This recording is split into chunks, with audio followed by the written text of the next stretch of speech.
Hi, Joe Alton, MD here, also known as Dr. Bones of the survival website doomandbloom.net, co-author of the Book Excellence Award-winning 4th edition of the Survival Medicine Handbook, the essential guide for when help is not on the way, and designer of quality medical kits at altonfirstaid.com. One of the requests I get frequently on social media is for guidance regarding which antibiotics would be useful to store for survival settings.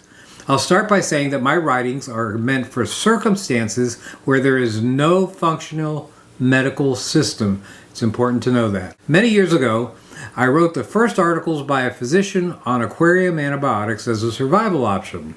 At that time, they were identical to human antibiotics down to the numbers and letters on the capsules, just repackaged for the aquarium hobby. Today, however, the FDA forbids their use. The generic antibiotics I'd want in my survival medicine cabinet haven't changed, however.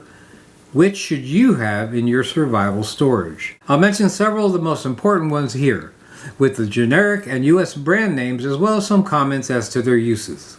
For those who aren't allergic to penicillin, I think either amoxicillin, Amoxil, or cephalexin, Keflex, both members of the beta-lactam family, would be good drugs to have around, especially for soft tissue and bacterial upper respiratory infections.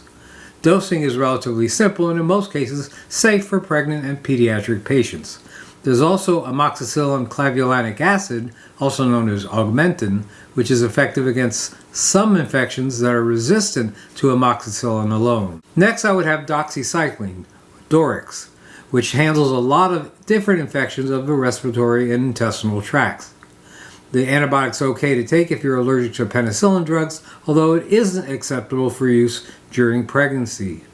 There are those who claim doxycycline becomes toxic when expired. I would note that the Department of Defense's Shelf Life Extension Program has, in the past, authorized its use well beyond the expiration dates. Metronidazole, Flagyl, is a drug which I would consider very useful, especially for intestinal and pelvic infections from bacteria and even certain parasites like Giardia. It's also used in those with serious infections, for example, early appendicitis, combined with another antibiotic for situations where surgery is not available.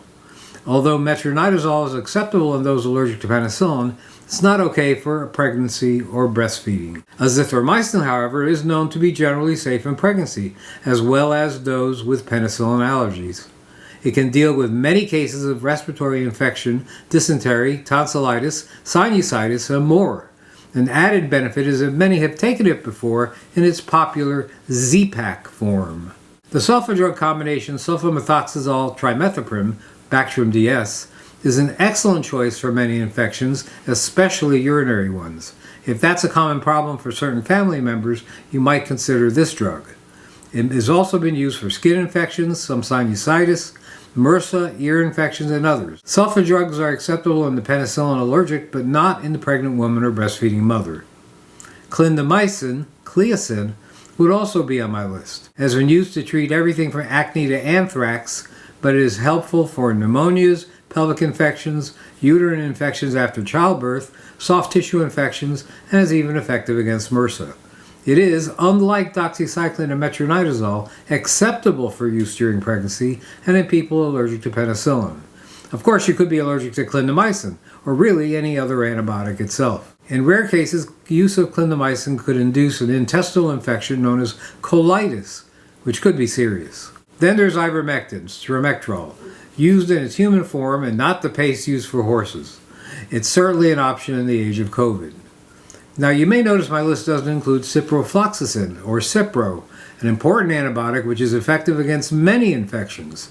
I feel that the side effects of the drugs, including damage causing weakness in the muscles and tendons, disqualifies it for most.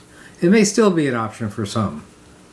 In our book, Alton's Antibiotics and Infectious Disease, the Layman's Guide, we describe the various antibiotic families in detail. The drugs above each belong to a different family. If you could accumulate some of these over time, it would give you the best chance of having a medicine on hand that would have activity against almost any bacterial infection. There are various ways to obtain the antibiotics I mentioned above. The main disadvantages of buying from medical companies that have sprung up to sell antibiotic kits, like Ozeo, Wellness, Jace, is that you're often limited in the quantity of the drugs in question that you can purchase, and the frequency of those purchases. For the medic in charge of a survival group with many members, this can be problematic. Others look for veterinary equivalent antibiotics, which I've written about extensively in the past. Now banned for use in humans by the FDA, an AI search will still identify certain online retailers that offer them. Do your own research and come to your own conclusions. It's important for you to know that every single medication I mentioned has its share of side effects and reasons why they might be dangerous in some people, like those with kidney or liver disease. You should also learn to recognize the signs and symptoms of various infections so you know what you're treating. Indeed, antibiotics aren't useful at all if you've misdiagnosed a viral infection as bacterial. This information is also in our book, Alton's Antibiotics and Infectious Disease, The Layman's Guide. Everything in plain English, just like everything we publish. It's important to realize that antibiotics are not candy. They should be used judiciously and rarely in survival settings. These drugs are going to be scarce commodities and irreplaceable in a societal collapse. Accumulate a good supply and utilize them wisely. To accomplish that goal requires not just monetary funds, but a fund of knowledge and good judgment. If you're successful, you might save the life of someone who might otherwise not survive in times of trouble. This is Joe Alton, MD, that old Dr. Bones, wishing you the best of health in good times or bad. Hey, learn more about more than 200 off-grid medical topics in the award-winning 4th edition of the Survival Medicine Handbook. Thanks for watching. Hi, Nurse Amy here. Just wanted to remind you guys not to forget to visit store.doomandbloom.net for all your holiday shopping, gifts for birthdays, Mother's Day, Father's Day, any day actually. If you want to help somebody survive a first aid issue, make sure you go to store.doomandbloom.net.